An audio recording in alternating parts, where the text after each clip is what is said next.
오늘 고린도후서 본문 처음 서론에 기록되어 있는 말씀을 보았습니다. 우리가 그동안 고린도서에 대한 기록의 내용을 고린도전서로부터 시작을 해서 지금까지 쭉 살펴보았습니다. 고린도전서는 사도 바울을 통하여서 고린도 교회의 분쟁에 대한 내용을 책망을 하고, 그리고 그 분쟁의 원인과 분쟁을 해결할 방법을 제시해주는 말씀의 내용이었습니다. 우리가 그걸 조금 더 구체적으로 정리를 해보면 하나님께서 예수를 그리스도로 이 땅에 보내셨습니다. 그리고 이 예수 그리스도로 말미암아 교회를 세우셨죠.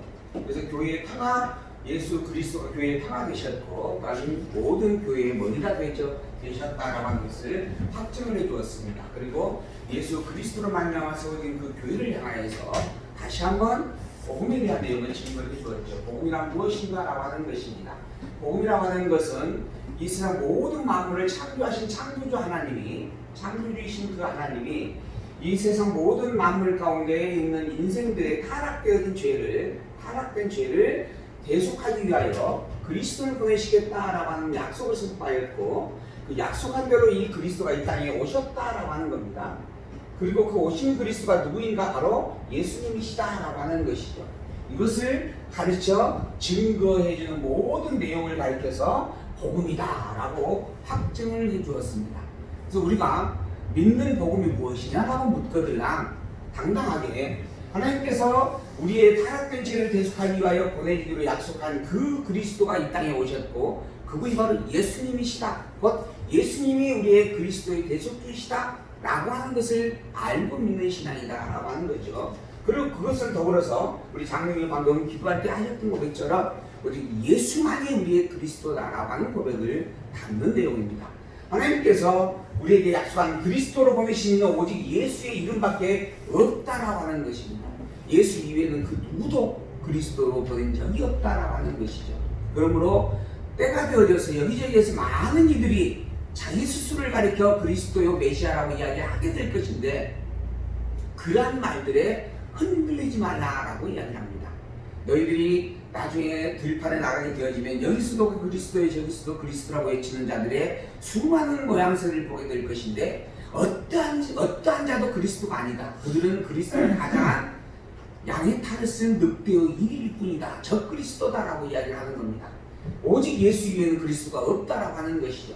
그러한 예수님만이 그리스도라고 하는 것을 증가하여 선포해주는 모든 내용의 말씀들을 한마디로 정리하면 복음이다, 이렇게 이야기할 수 있는 겁니다.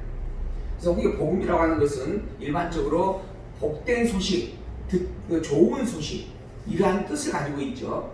그래서 내게 좋은 말로 들려지는 소식이 복음이다, 이렇게 이야기하는 경우들이 더러 있습니다.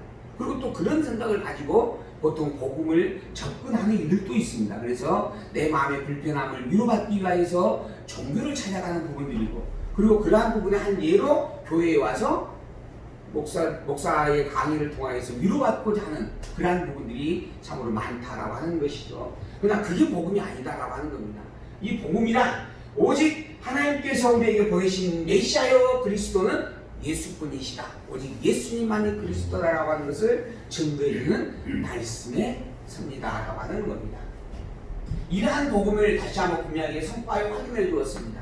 그리고 이 복음이 오직 하나님으로 말미암아 하나님의 절대적 은혜다라고 하는 겁니다. 이게 하나님의 절대 주권으로 말미암아 주어진 선포된 말씀이었다라고 하는 거죠. 이게 로마서의 내용이었습니다. 우리가 구원받게 되어지는 것이 우리의 능력으로 되는 것이 아니요, 율법의 행위로 되는 것도 아니요, 오직 칭의로 되어지는 것이다 라고 하는 겁니다.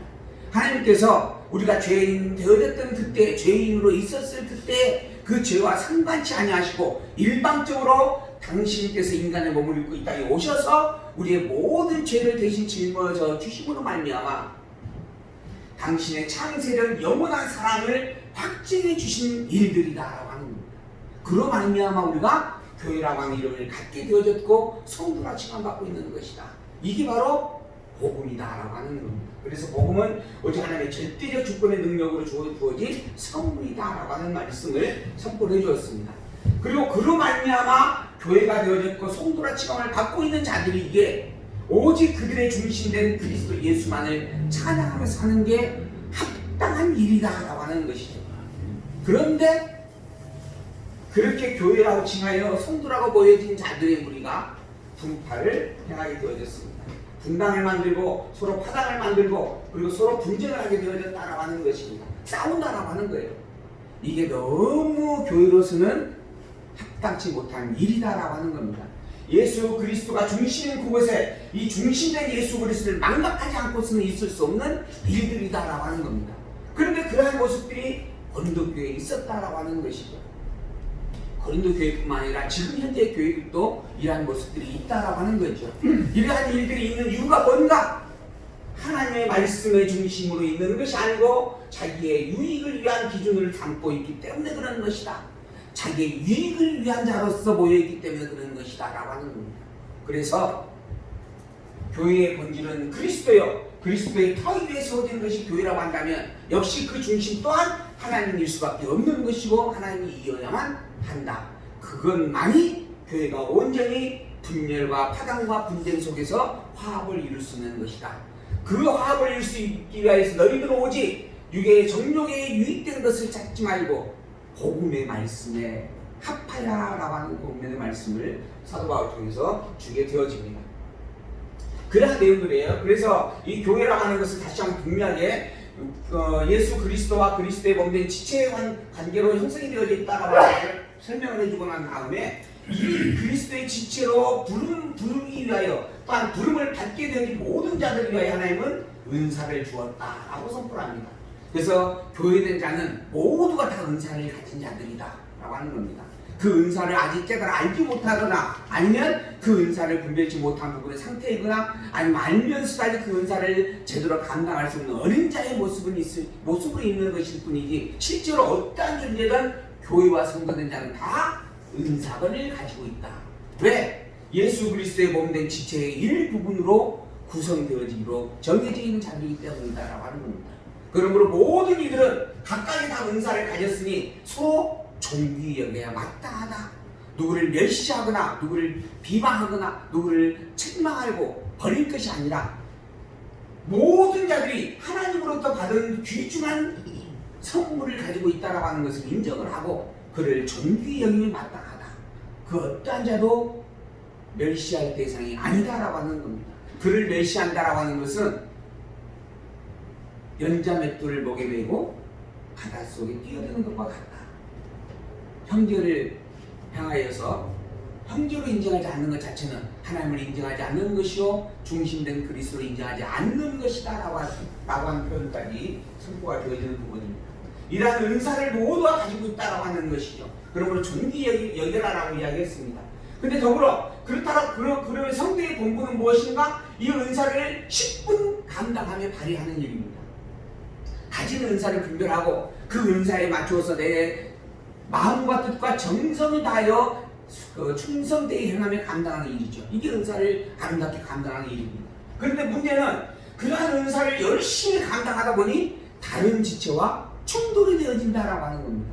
나도 내 역량껏 최선을 다해서 나의 은사를 감당하는데 다른 지체로 자기의 역량과 최선을 다해서 은사를 감당하는 일이 있어요. 근데 그 은사들이 서로 충돌을 일으키는 경우들이 있게 되더라 하는 겁니다. 그렇다고 한다면 어떻게 해야 될 것인가? 하나님께서 그 다음에 이어서 그 모든 것들을 해결할 수 있는 은사가 하나가 더 있는데 이게 바로 사랑의 은사다. 모든 그리스도의 지체된 자들이 몸된 그리스도의 몸으로서 그 각자의 받은 달란트들이 있는데 이 달란트가 무조건 자기의 열정을 다하여 충성되게 행한다고 해서 온전한 것이 아니다. 그 모든 은사들은 사랑의 은사 안에서 이루어져야 진정으로 온전케 되어지는 것이다. 이게 100% 발휘한다라고 하는 말의 의미보다도 그 은사가 조화를 이루어야 된다라고 하는 부분의 말씀을 해주는 내용입니다. 이 은사를 가지고 있는 자들이 사랑 안에서 이 은사를 각각 분량껏 조화를 이루며 협력할 때 그게 그리스도의 몸이 온전케 세워져가는 일들이다라고 하는 겁니다. 그래서 사랑으로서 행하지 아니하는 은사는 참된 행함이 아니다라고 또 이야기를 해주는 겁니다.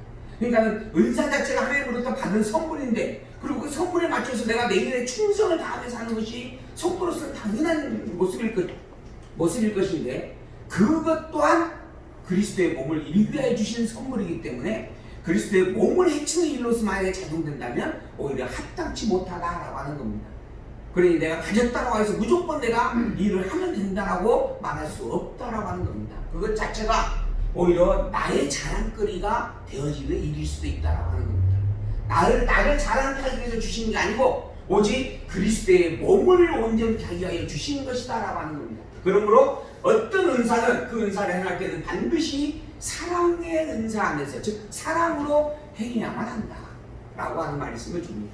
그것만이 교회로서의 온전히 그리스도의 몸을 이루어가려면 하나의 원리가 되는 것이다. 그리고 이렇게 너희들이 사랑의 은사로 말미암아 사랑 안에서 극단의 은사를 이루어서 화합하고 하나가 되어야 할 이유가 있다. 그것은 바로 너희가 이후에 부활할 자이기 때문이다라고 하는 겁니다. 너희가 장차 부활하여서 천국에서 각각으로 존재하는 게 아니고 그리스도와 한 몸을 이룬 자로서 연합되어져 존재이기 때문에, 그러니 모두가 다 소중한 자로서 서로를 위하여 살피며 행하는 것이 마땅하다. 이에 대한 가장 기본적인 원리가 나를 위한 일이 아니라 약하고 어린 상대방을 먼저 바라보고 행하는 것이다. 그래서 어린 자를 먼저 배려하라라고 하는 말씀으로 설명을 해주게 되어집니다. 이처럼 교회라고 하는 존재가 예수 그리스도의 복음의 터위 위에 세워진 자요, 그 중심이 오직 예수 그리스도이기에 예수 그리스도만 자랑하는 그 일이 충성된 일입니다. 더불어 그 일을 위하여서 더욱 합리적인 승리는 사랑으로 그 일을 감당하여 행한다라고 하는 것입니다. 그러므로 말미암아 서로가 각각이 아니라 오직 그리스도 예수를 중심으로 한 몸을 이루는 자라고 하는 것을 잊지 말라라고 당부하는 말씀들이 우리가 지금까지 본 것을 통하여서 살펴본 내용들입니다. 그리고 난 다음에 이어서 이제 고린도후서에 대한 말씀이 선포가 되어집니다. 고린도후서에 대한 말씀을 요약해 보면은 건덕을 위한 화해, 건덕을 위해서 너희가 화해를 해야 된다. 그 다음에 두 번째, 건덕을 위해서 협력을 해야 된다라고 하는 말씀의 내용이 그 요지로 기록되어져 있습니다. 먼저 화해를 촉구하는 바울의 격려에 대한 내용이 있습니다. 너희들이 하나가 되어진다라고 하는 것이 내가 정말 수고되고 있는 소망이다라고 하는 겁니다. 그리고 난 다음 두 번째, 내가 이 일을 위하여 얼마나 예수고 수고했는 줄 아느냐, 나의 수고가 무엇을 위한 것이었는 줄 아느냐, 그것이 오직 온 교회가 그리스도 중심으로 하나 되는 일이었다. 그 일을 위하여 내가 사도의 직분을 감당하였고 어떠한 시련과 아픔과 고난까지 다 이겨냈던 것이다 라고 이야기합니다. 그러므로 너희들은 오직 하나님과 화목을 이루어서 하나가 되어져라 라고 당부하게 되어지는 것이죠. 그리고 난 다음에 구체적으로 교회가 하나 되어지는 실제적 행위에 대한 내용들을 언급을 해줍니다. 연구할 것을 가르치고, 그리고 교육할 것을 가르치고, 믿음의 확증을 얻어서 함께 행할 것을 가르쳐주는 겁니다. 결국 이 모든 내용들이 이제 점점 구체적인 성도의 삶의 문제와 연결되어져 갑니다. 그래서 행위의 문제가 이제 작용이 되는 겁니다. 행위의 문제를 이야기하게 되어지면 하나님의 절대적 은혜가 조금 퇴색될 수 있다라고 하는 오해들을 합니다. 근데 하나님의 절대적 은혜를 늘 확인케 하는 삶이 피조세계의 삶입니다. 이미 하나님은 창세된 영원한 소리를 택하셨습니다. 그 말은 이 세상에 있고 없고를 떠나서 이미 우리는 영원한 나라의 백성이 되어졌다라고 하는 이야기입니다. 이미 창세된 영혼 안에서, 이게 지금 하나님의 영역으로 할 때 하나님의 영역이 창세된 영혼 안에서 우리는 이미 택함으로 예정을 받았어요.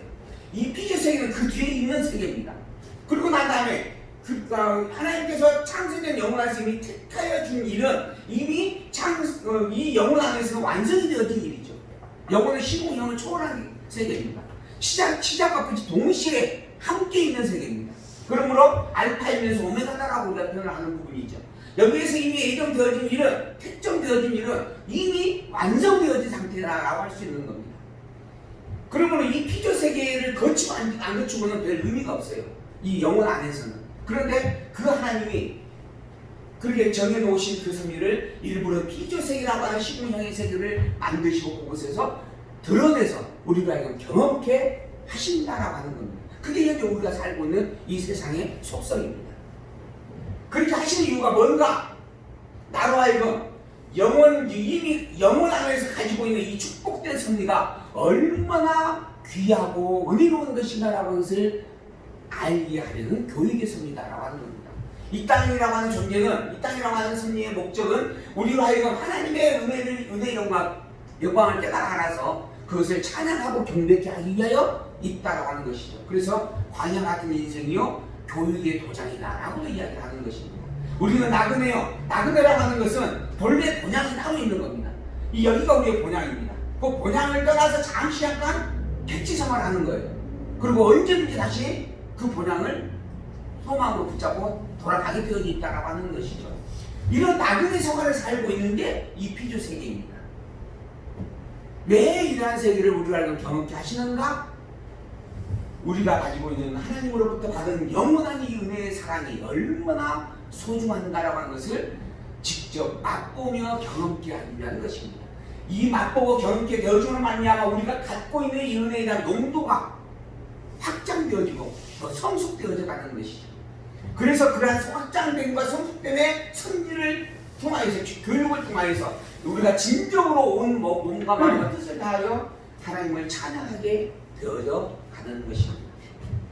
그것을 깨달아 알게 하기 위하여서 하나님께서 이제 우리로 하여금 행위라고 하는 부분을 갖게 하시는 겁니다. 이 행위라고 하는 부분은 이것으로 말미암아 이것이 영원한 나라가 결정되는 게 아닙니다. 행위라고 하는 부분은 영원한 나라에 있는 그것을 나로 하여금 드러내 깨달아 알아서 더 분명함으로 확증되게 하는 섭리입니다. 그게 행위예요. 그러므로 이 행위는 있을수록 우리에게는 참으로 유익한 겁니다. 그래서 이제 바울이 끊임없이 행위를 강조합니다. 연보라고 하는 것을 강조하고 건덕이라고 하는 것을 강조하고 함께 할 것을 끊임없이 권고하고 선포합니다. 오직 선을 위하여 힘쓰며 악을 경계하라라고 철저하게 구별하여 말씀을 주게 되어집니다. 왜? 그 일을 행함으로 말미암아 내가 가지고 있는 복음의 가치를 더 분명하게 깨달아 알게 하려는 것입니다. 그렇게 행위야 구원받는 게 아니고 그렇게 행하는 행위의 내용들을 통하여 내가 가지고 있는 것에 대한 참된 가치를 다시 한번 되새기고 확증할 수 있게 된다라고 하는 것이죠. 그런 의미로 볼 때 이 행위라고 하는 것은 너무너무 소중한 겁니다. 더더구나 이 행위는 지상교회에게만 적용되는 섭리입니다. 피조세계 안에 머물러 있는 자들에게만 섭리되어지는 일입니다. 피조세계가 없어져 버리면, 피조세계하고 피조세계가 초월돼 버리면은 이 시공형의 속성의 구속을 받을 이유가 없게 되는 것이죠. 그러니 지상교회에게는 너무도 유익된 일이다라고 하는 거죠. 더더구나 지상에 머물러 있는 모든 인생들이 이미 타락된 죄인입니다. 타락된 죄인의 특징이 뭐냐 하면 망각이에요. 망각. 내가 과거에 무슨 짓을 했는지 무슨 일을 했는지를 너무도 쉽게 잊어먹고 사는 겁니다.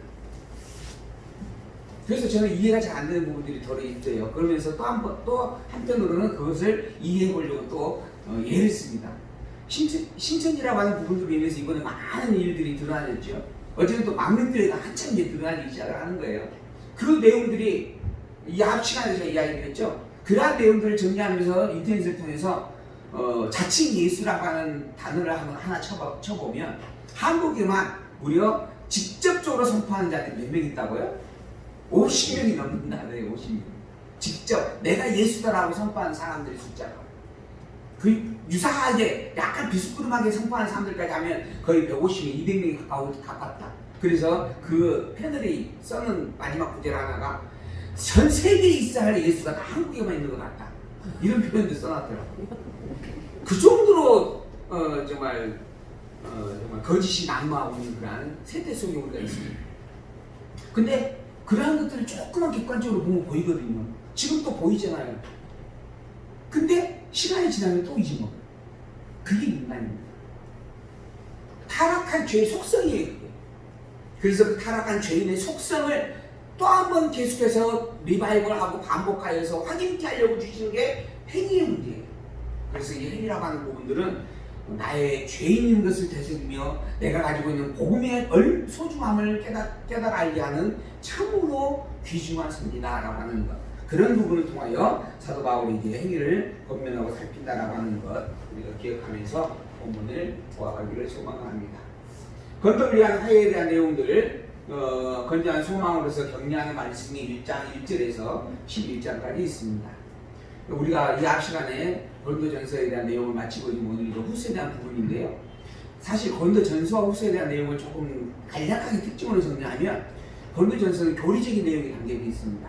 이제 은사가 무엇이냐, 예언이 무엇이고 방언이 무엇이냐, 그리고 더불어서 부활이 무엇이냐, 더 구체적으로 부활이라고 하는 것은 사실이 아니냐. 부활은 사실이 아니에요. 사실이란 증거가 뭐가 있어요? 일단 예수님이 직접 살아났어요. 그걸 많은 사람들이 직접 눈으로 보았어요. 그 증인들이 이 당시에는 태반이나 살아있는 상태였다. 그러니 부정할 수가 없는 겁니다. 이건 틀림없는 사실이에요. 이게 부활은 틀림없이 있는 일이에요. 사기교인들이 아무리 부활이 없다라고 외쳐도 그것은 그들의 말장난일 뿐이고 그들의 잘못된 신앙인 것이지 부활은 너무 명백하게 있는 실제 사실입니다. 그 증거의 또 하나가 구체적으로 이야기하죠. 첫 번째 부활, 두 번째 부활, 세 번째 부활. 예수 그리스도가 첫 열매로 부활하셨고, 그리고 이제 예수 그리스도께 재림하실 때의 두 번째 순교자들의 부활이 있을 것이고, 그리고 이어서 세 번째로 마지막 심판 때에 전 인류가 다 부활하게 될 것이다. 아예 구체적인 시간 속에서 현지되어지는 내용들까지도 다시 한번 증거로 제시해 주는 거예요. 그러니 부활은 확실한 진리이다. 그래서 기독교의 특징 중에 하나가 부활의 종교입니다. 부활을 말하는 종교가 기독교밖에 없다라고 하는 거예요. 종말론적인 사고를 가지고 종말을 선포하며 창조를 시작하는 말씀도 기독교밖에 없습니다. 더불어 유일신 사상이다라고 하는 또 하나의 특징이 있습니다. 오직 하나님 이외에는 그 누구도 하나님이라고 칭할 받을 존재가 없다. 그러니 하나님 이외에 다른 존재에게 하나님이라고 칭하는 것은 다 우상숭배다. 그게 이제 유일신 사상입니다. 이러한 세 가지 특징을 기독교는 가지고 있다 하는 겁니다. 그만큼 기독교를 이야기할 때 부활이라고 하는 이 섭리는 너무 큰 특징 중에 특징 있는 일이다라고 말할 수가 있는 부분들이죠. 근데 그러한 내용들을 고린도전서에서는 다루어 주었다라고 한다면 고린도후서는 그러한 가르침의 내용들을 가지고 이게 진짜 사실이다라고 하는 것에 대한 변론입니다. 내가 사도인 것이 사실이고 그러한 내용들을 가지고 고린도 교회를 훈계하고 책망을 했는데 그걸로 말미암아서 거짓 선생들이 또 고린도 교회에게 와가지고 바울의 사도성에 대한 부분들을 부정을 하게 되거든요. 그러므로 말미암아 바울이 가지고 증가했던 그 가르치는 내용들도 다 잘못된 것이다라고 주장을 하는 거예요. 그러자 바울이 이제 다시 편지를 쓴 거예요. 두 번째로 쓴 게 그겁니다. 내가 사도라고 하는 거 틀림없다.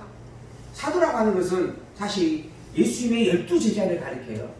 바울이 12제자가 아닙니다.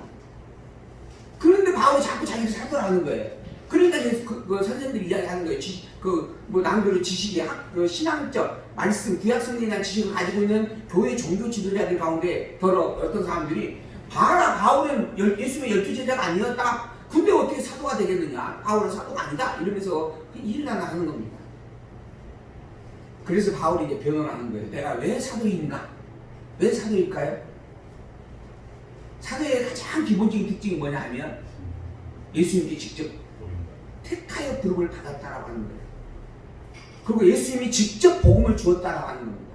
예수님께서 가지고 있는 그리스도의 권세를 그에게 부여해 주었다라고 하는 거예요. 그래서 병 고친 자를 낫기도 하고 앉은 병을 일으키기도 하고 죽은 자를 살리기도 하고 더구나 하나님의 말씀을 직접 받고 그것을 백성들에게 증거해 주는 자로 삼아 준 자들입니다. 이런 특징들이 사도는 가지고 있는 거예요. 그걸 그리스도의 권세를 계속받은 자라고 이야기하는 겁니다. 그리스도 권세를 계승받은 자예요. 그게 사도들입니다. 근데 바울은 예수님이 직접 부름을 받았나요? 받았어요? 안 받았어요? 받았어요. 어떻게 받았죠? 담에색 조사. 그렇죠. 이미 부활을 성취하신 예수님이지만은 그분을 직접 본 겁니다. 그 음성을 듣고 내가 예수님이라고 하는 확답까지 받았어요. 그리고 표정을 이렇게 경험을 하는 겁니다. 자기의 눈이 멀었다가 눈이 띄어지는 표정이에요. 그것도 예수님께서 자기에게 음성으로 약속한 약속대로 누굴 만났어요? 아나니아예요? 네. 아나니아 삽비라는 아닌데. 아나니아 같은데 그 아나니아 또 있잖아요. 아나니아 삽비라고 하는 거. 아나니아 삽대 말고 또 아나니아가 또 있어요? 네. 아도나이 아니에요? 아도나이 아닌가? 아나니아인가요? 어쨌든 이렇게 만났잖아요. 조금 있다가 차 한잔 마실 때 찾아보면 그래가지고 그 예언된 대로 확인이 된 겁니다. 경험한 거예요.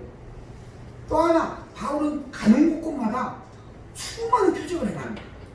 그 표적이 바로 그리스도의 표적이었다라고 하는 것이죠. 그리스도로부터 부여받은 권세의 표적이었습니다. 그러니 바울은 사도와 틀림없다 하는 거예요. 그런 내용들에 대한 변호를 해주게 되었습니다. 그러므로 내가 너희에게 증거한 복음도 틀림없는 사실이다. 그리고 내가 증거한 복음이 진짜 참된 것이다 라고 하는 거죠. 그런 내용이 고린도 후서에 대한 시작에 기록되어 있습니다. 그리고 더불어 내가 이렇게 이야기를 하는 이유와 목적은 너희로 하여금 복음만 중심에 붙게 세우게 하기를 소망하기 때문이다. 그리고 이 복음이 너희를 그렇게 세울 줄 나는 확신한다. 그러니 이제는 이후에 너희가 연보와 교제로서 서로 무난하고 함께 할 것을 당부하는 내용들로 설명이 되어가는 거죠. 자, 고린도교회 아가교회 성도의 은혜와 평강을 축원하고 하나님의 위로의 하나님을 찬양하면서 반란과 위로에 유익된 것을 설명하고 장래에 던질 소망이라는 내용을 밝혀주는 말씀들이 1장 1절에 11절까지 있다 하는 겁니다. 자, 본문을 이제 봐볼까요? 고린도교회와 아가야교회 성도에게 준 은혜와 평강에 대한 축원입니다. 하나님의 뜻으로 말미암아 그리스도 예수의 사도된 바울과 및 형제 디모데는 지금 이제 이 고린도후서를 보내는 자에 대한 내용입니다. 이제 바울이 지금 이걸 써요. 더불어 디모데가 함께 동조했다 이야기예요. 형제 디모데는 고린도에 있는 하나님의 교회와 또 온 아가야에 있는 모든 성도에게 하나님 우리 아버지와 주 예수 그리스도로 쫓아 은혜와 평강이 있기를 원하노라 라고 먼저 축원을 해주게 되어집니다. 이 편지의 대상이에요. 고린도 교회에 있는 하나님의 교회입니다. 고린도 지역에 있는 하나님의 교회, 즉 예수 그리스도를 믿는 신앙의 고백을 가지고 있는 성도에게 보낸다라고 하는 거예요. 그리고 아가야에 있는 모든 성도예요. 교회와 성도에게 보낸다. 더불어 교회와 성도를 향하여서 하나님 우리 아버지 그리고 주 예수 그리스도로 쫓아 은혜와 평강이 있기를 원한다. 하나님 우리 아버지, 즉 성도, 교회와 성도의 아버지 되신 하나님, 더불어 교회와 성도의 그리스도가 되신 예수님, 그분으로 말미암아 은혜와 평강이 넘쳐서 함께하기를 소망한다라고 축원하는 것이죠. 사실 그런 의미로 볼 때 성도의 우리가 받을 수 있는 은혜와 평강은 누구로부터 말미암은 것이어야 하는가? 하나님과 그리스도로 말미암은 것이어야 하는 거죠. 하나님과 그리스도로 말미암지 않는 은혜와 평강은 성도가 바라볼 평강이 아니다라고 하는 겁니다. 그럼 하나님과 그리스도로부터 와지는 평강은 어떠한 것인가? 어떠한 것이에요? 영원한 나라 천국으로부터 오는 거예요. 천국의 복음인 거죠. 영원한 나라 천국으로 말미암아 너희들은 이 땅에 사는 나그네다. 그래 이 땅의 것이 아닌 너희의 본향을 바라고 살아라 했을 때 그 본향으로부터 오는 평강과 평안이라고 하는 겁니다. 그러니까는 예수 믿고 복 받는다라고 이야기하면서 사업이 잘 될 것이요, 아픈 몸이 건강하게 나을 것이요, 자식이 서울대 갈 것이요 라고 한다면 이거는 하나님과 그리스도의 평강하고 사실은 아무 상관이 없는 일이에요. 하나님과 그리스도로부터 말미암은 평강은 천국에 관한 것이기 때문에 이 땅의 것이 아니에요. 그럼 이 땅의 것은 필요가 없느냐? 필요가 없는 게 아니죠. 이 땅의 것도 너무 소중한 겁니다. 이 땅의 것을 우리가 정확히 하는 이유가 뭐예요? 영원한 것이 얼마나 귀한 것이라는 것을 맛보게 하기 위한 것이에요. 이것이 없으면 이 깨달음의 농도가 깊어질 수가 없어요. 그러니 너무 소중한 겁니다. 그러므로 우리 아드님이 서울대 가게 해주세요라고 기도해야 돼요, 말아야 돼요? 해야 돼요. 서울대 가면 참 좋겠습니다만은 안 갈지라도 이렇게 해야죠. 꼭 서울대 안 가면 큰일 납니다 이러면 안 되죠. 하나님께서 저기도 것이 뭔지 모르잖아요. 그러니까는 할 수만 있으면 서울대 갔으면 좋겠습니다만은 내 뜻대로 마시 그러죠. 하나님의 뜻대로. 이게 본질이에요. 이게 본질. 잠시 쉬었다가 차한잔 마시고 나서 하죠. 목사님 아나니아요. 아나니아예요? 여기요. 그러면 아나니아가 둘인 거네? 근데 아나니아 삽비라 여기 아나니아와 삽비라가 있고. 9장 9장 10절 네. 거기가 있어요. 네. 그렇게 빨리 찾아주셔서 감사합니다. 찾아하시고.